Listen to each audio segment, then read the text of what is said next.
Creativity isn't a hobby, it's a heartbeat. In a world of copies, be the original. Vibrant's Academy of Creative Arts offers world-class training for the next generation of visionaries. Elevate your art, amplify your impact, join the movement at Vibrant's. The polished wood gleamed under the bank of lights, a vast amber rectangle surrounded by rising shadows. The shadows were packed, a living wall of noise that pressed against the edges of the court. On the floor, 10 bodies moved as one organism, a frantic ballet of desperation. The low, thunderous rumble of the crowd was a physical pressure, a vibration felt in the sternum. A boy in dark shorts dribbled near the top of the key. His every breath came in ragged gasps, the air tasting of popcorn dust and his own copper-tinged fatigue. Sweat carved paths through the grime on his face, a droplet hanging from his eyebrow before falling onto the back of his hand. He didn't feel it. His eyes were fixed on the metal rim at the other end, on the glowing red digits of the scoreboard mounted above it. 4 seconds. The number burned into his vision. Across from him, a defender crouched low, feet spread wide, one hand flicking at the space between them. The squeak of his sneakers was sharp, percussive, a counter-rhythm to the frantic pulse in the air. The defender's chest heaved. A dark stain of sweat spread from the collar of his jersey down his sternum. His gaze never left the dribbler's chest. The boy with the ball moved. A sudden, explosive crossover. The ball slapped against the wood, a sharp report swallowed instantly by the roar. The defender slid, his body an obstacle, but the boy was past him, a blur of motion and desperation. A second defender rotated, a wall of fabric and bone appearing from the corner of the boy's vision. He leaped. For a moment, the noise of the crowd vanished. It didn't stop.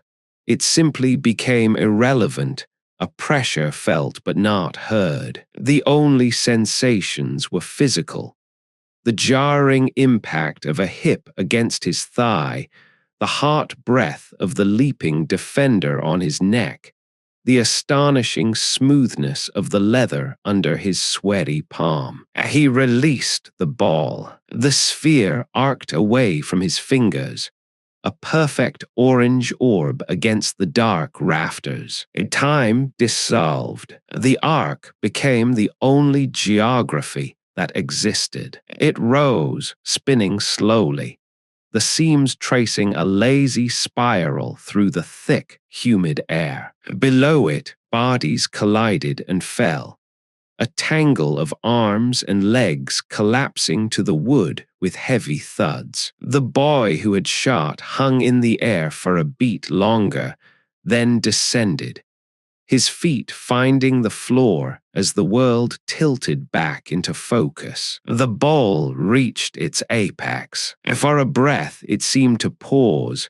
suspended against the darkness, a tiny, perfect sun. Then it began its descent. The rim waited below, a perfect circle of orange-painted steel, utterly still. The net hung limp, white as bone. The ball fell toward the cylinder. The first tap of the buzzer sounded, a long, resonant blare that merged with the returning roar of the crowd. The sphere kissed the front of the rim. A vibration traveled up through the steel into the glass backboard, a deep thrum that could be felt more than heard. The ball bounced straight up, a second chance born of the first impact. The players on the floor were frozen in their tangled heap, heads craned upward. The shooter stood alone, arms still raised in the echo of his follow-through.